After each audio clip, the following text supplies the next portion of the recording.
Chapter 25 The Curtain. And the secret garden bloomed, and every morning revealed new miracles. In the robin's nest there were eggs, and the robin's mate sat upon them, keeping them warm with her feathery little breast and careful wings. At first she was very nervous, and the robin himself was indignantly watchful. Even Dickon did not go near the close-grown corner in those days, but waited until by the quiet working of some mysterious spell he seemed to have conveyed to the soul of the little pair that in the garden there was nothing which was not quite like themselves, nothing which did not understand the wonderfulness of what was happening to them, the immersed in the terrible heart-breaking beauty and solemnity of eggs. If there had been one person in that garden who had not known through all his or her innermost being that if an egg were taken away or hurt, the whole world would whirl round and crash through space and come to an end. If there had been even one who did not feel it and act accordingly, there could have been no happiness, even in that golden springtime air. But they all knew it and felt it, and the robin and his mate knew they knew it. At first the robin watched Mary and Colin with sharp anxiety. For some mysterious reason he knew he need not watch Dickon. The first moment he set his dew-bright black eye on Dickon, he knew he was not a stranger, but a sort of robin without beak or feathers. He could speak robin, which is a quite distant language not to mistaken for any other. To speak robin to a robin is like speaking French to a Frenchman. Dickon always spoke it to the robin himself, so the queer gibberish he used when he spoke to humans did not matter in the least. The robin thought he spoke the gibberish to them because they were not intelligent enough to understand the feathered speech. His movements also were robin. They never startled one by being sudden enough to seem dangerous or threatening. Any robin could understand Dickon, so his presence was not even disturbing. But at the outset, it seemed necessary to be on guard against the other two. In the first place, the boy creature did not come into the garden on his legs. He was pushed in on a thing with wheels, and the skins of wild animals were thrown over him. That in itself was doubtful. Then when he began to stand up and move about, he did it in a queer, unaccustomed way, and the others seemed to have to help him. The robin used to secrete himself in a bush and watch it anxiously. His head tilted first on one side and then on the other. He saw that the slow movements might mean that he was preparing to pounce, as cats do. When cats are preparing to pounce, they creep over the ground very slowly. The robin talked this over with his mate a great deal for a few days, but after that he decided not to speak of the subject because her terror was so great that he was afraid it might be injurious to the eggs. When the boy began to walk by himself and even to move more quickly, it was an immense relief. But for a long time, or it seemed a long time to the robin, he was a source of some anxiety. He did not act as the other human did. He seemed very fond of walking, but he had a way of sitting or lying down for a while, and then getting up in a disconcerting manner to begin again. One day the robin remembered that when he himself had been made to learn to fly by his parents, he had done much the same sort of thing.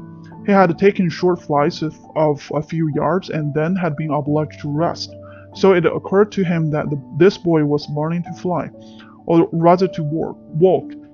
He mentioned this to his mate, and when he told her that the eggs would probably conduct themselves in the same way after they were fledged, she was quite comforted and even became eagerly interested and derived a great pleasure from watching the boy over the edge of her nest. Though she always thought that the eggs would be much cleverer and learn more quickly.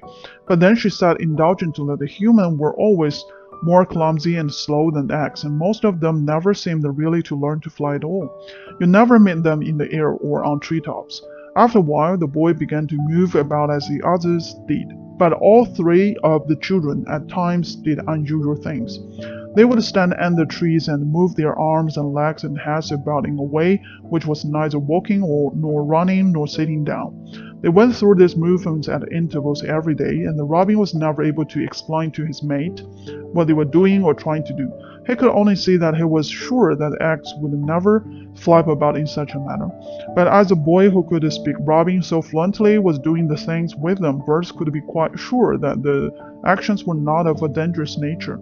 Of course, neither Robin nor his mate had ever heard of the champion wrestler, Bob Haworth, and his exercises for making the muscles stand out like lumps. Robins are not like human beings. Their muscles are always exercised from the first, and so they develop themselves in a natural manner. If you have to fly about to find every meal you eat, your muscles do not become atrophied. Atrophy means wasted away through want of use. When the boy was walking and running about and digging and waiting like the other, the nest in the corner was brooded over by a great peace and content. Fears of the eggs became things of the past. Knowing that your eggs were as safe as if they were locked in a bank vault, and the fact that you could watch so many curious things going on, made setting a most entertaining occupation. On wet days, the egg's mother sometimes felt even a little dull because the children did not come into the garden. But even on wet days, it could not be said that Mary and Colin were dull. One morning when the rain streamed down unceasingly and Colin was beginning to feel a little restive, as he was obliged to remain on his sofa because it was not safe to get up and walk about, Mary had an inspiration. "Now that I'm a real boy," Colin had said, "my legs and arms and all my body are so full of magic that I can't keep them still. They want to be doing things all the time. Do you know that when I wake in the morning, Mary, when it's quite early and the birds are just shouting outside and everything seems just shouting for joy, even the trees and things we can't really hear, I feel as if I must jump out of bed and shout myself. And if I did it, just think what would happen." Mary giggled inordinately. The nurse would come running and Mrs. Medlock would come running and they would be sure you had gone crazy, and would send for the doctor, she said. Colin giggled himself. He could see how they would all look, how horrified by his outbreak and how amazed to see him standing upright.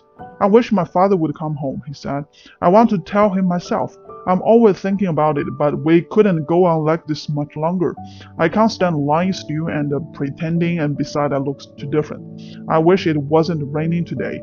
It was then Mistress Mary had his inspiration. "Colin," she began mysteriously, "do you know how many rooms there are in this house?"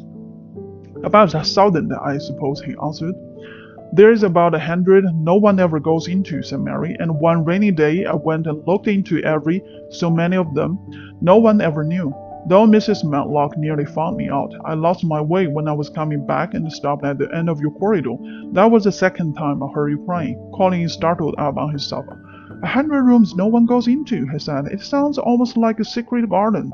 Suppose we go and look at them. You could wheel me in my chair and nobody would know where we went." "That's what I was thinking," said Mary. "No one would dare to follow us.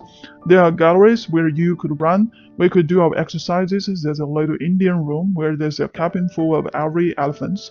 There are all sorts of rooms." "Ring the bell," said Colin. When the nurse came in he gave his order. "I want my chair," he said. "Miss Mary and I are going to look at the parts of the house which is not used. John can push me as far as the picture gallery because there are some stairs. Then he must go away and leave us alone until I send for him again." Rainy days lost their terrors that morning when the footman had wheeled the chair into the picture gallery and left the two together in obedience to orders. Colin and Mary looked at each other delighted. As soon as Mary had made sure that John was really on his way back to his own quarters below stairs, Colin got out of his chair. "I'm going to run from one end of the gallery to the other," he said, "and then I'm going to jump. And then we will do Bob Haworth's exercises." And they did all these things and many others. They looked at the portraitures and found the plain little girl, dressed in green brocade and holding the parrot on her finger. "All these," said Colin, "must be my relations. They lived a long time ago. The parrot one, I believe, is one of my great-great-great-great-aunts. She looked rather like you, Mary. Not as you look now, but as you looked when you came here. Now you are a great deal fatter and better looking." "So are you," said Mary, and they both laughed. They went to the Indian room and amused themselves with the ivory elements. They found the rose-colored brocade boudoir and the hole in the cushion, and the mouse had left, but the mouse had grown up and run away, and the hole was empty. They saw more rooms and made more discoveries than Mary had made on his first pilgrimage. They found new corridors and corners and flights of steps, and new old pictures they liked and weird old things they did not know the use of.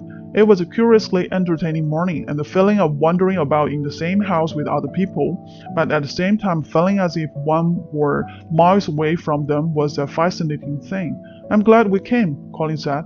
"I never knew I lived in such a big, queer old place. I like it. We will ramble about every rainy day. We shall always be finding new queer corners and things."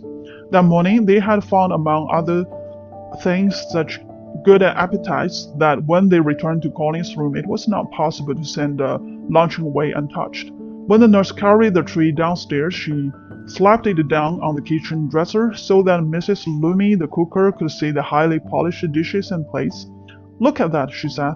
"This is a house of mystery, and those two children are the greatest mysteries in it. If they kept that up every day," said the strong young footman John, "there would be small wonder that he weighs twice as much today as he did a month ago. I shall have to give up my place in time for fear of doing my muscles an injury."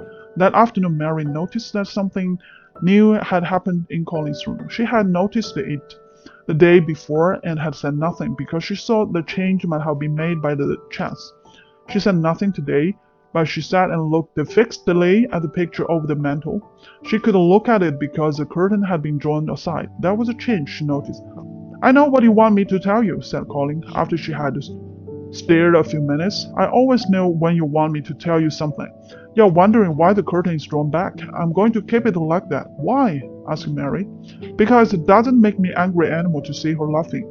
I wakened when it was bright moonlight 2 nights ago, and felt as if the magic was filling the room and making everything so splendid that I couldn't lie still. I got up and looked out of the window. The room was quite light, and there was a patch of moonlight on the curtain, and somehow that made me go and pull the cord. She looked right down at me, as if she were laughing because she was glad I was standing there. It made me like to look at her. I want to see her laughing like that all the time. I think she must have been a sort of magic person, perhaps." "You're so like her now," said Mary, "that sometimes I think perhaps you are her ghost made into a boy." That idea seemed to impress Colin. He thought it over and then answered her slowly. "If I were her ghost, my father would be fond of me," he said. "Do you want him to be fond of you?" inquired Mary. "I used to hate it because he was not fond of me. If he grew fond of me, I think I should tell him about magic. It might make him more cheerful."